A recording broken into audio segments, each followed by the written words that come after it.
नमस्कार विद्यार्थ्यांनो, वार्षिक परीक्षा जवळ आलेली आहे आणि यासाठी आपल्याला इयत्ता 11वी विषय मराठी यांच्यामध्ये आपल्याला जो काही पद्य विभाग आहे तो 16 मार्कांसाठी आहे आणि त्याच्या माध्यमातून या 16 मार्कांमध्ये आपल्याला शब्द ही आज कविता बघायची आहे।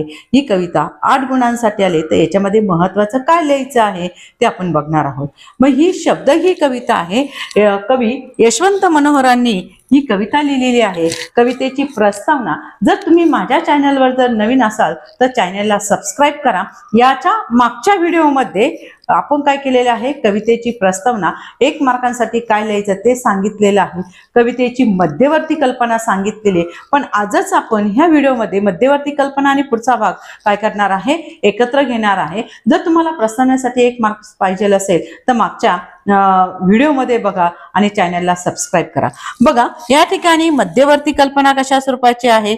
मध्यवर्ती कल्पना म्हणजे काय, शब्दांमध्ये सामर्थ्य कशा प्रकारचे आहे, शोषित जीवनामध्ये अंतर्भाव तो कशा स्वरूपाचा होतो आणि जखमा आणि विषमतेविरुद्ध कवीला कशा प्रकारचा प्रतिकार करायचा आहे। आणि हे करत असताना कवी सांगतात की मला शब्दांनी काय देतात, शब्द मला धीर देण्याचं काम करतात। शब्दांनी आपल्या मनामध्ये जो काही डोलारा मांडलेला आहे आणि तो डोलारा सांभाळण्याचं काम, फक्त आधार देण्याचं काम शब्दच करतात असं कवीला सांगायचं आहे। संघर्ष जीवनामध्ये तीव्रता व्यक्त करायची आहे आणि ती तीव्रता कशा स्वरूपाची असावी, ती सकारात्मक उमेद याच्यामध्ये असावी, त्याचं वर्णन कवीने केलेलं आहे। पुढच्या याच्यामध्ये सांगितलेले भाव सौंदर्य कशा स्वरूपाचं ओळखायचं आहे।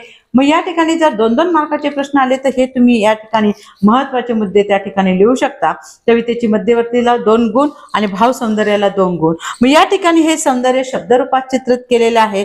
कंगालपणा, तोंडात मूल्य आणि वागण्यामध्ये संधी, साधूपणा कशा स्वरूपाचा आहे, विश्वास या ठिकाणी कशा स्वरूपाचा आहे, विरोधाभास कशा स्वरूपाचा पूर्ण केलेला आहे, त्या प्रतिमा कवीने या ठिकाणी मांडलेल्या आहे, म्हटलेले आहे।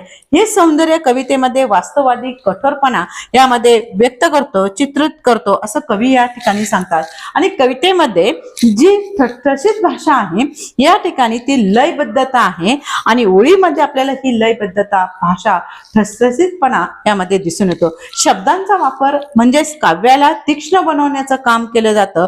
विचार सौंदर्य आणि सामाजिक विषमतेविरुद्ध लढण्याची जी काही लढा आणि शब्दांचं सामर्थ्य आहे ती याच्यामध्ये सांगितलेलं आहे आणि शोषित बाजू या ठिकाणी शब्दाद्वारे मांडलेली आहे। तुम्ही जर माझ्या चॅनलला नवीन असाल तर चॅनलला सबस्क्राइब करा, अशा नवीन व्हिडिओ तुम्हाला अभ्यासासाठी पाहायला मिळतील।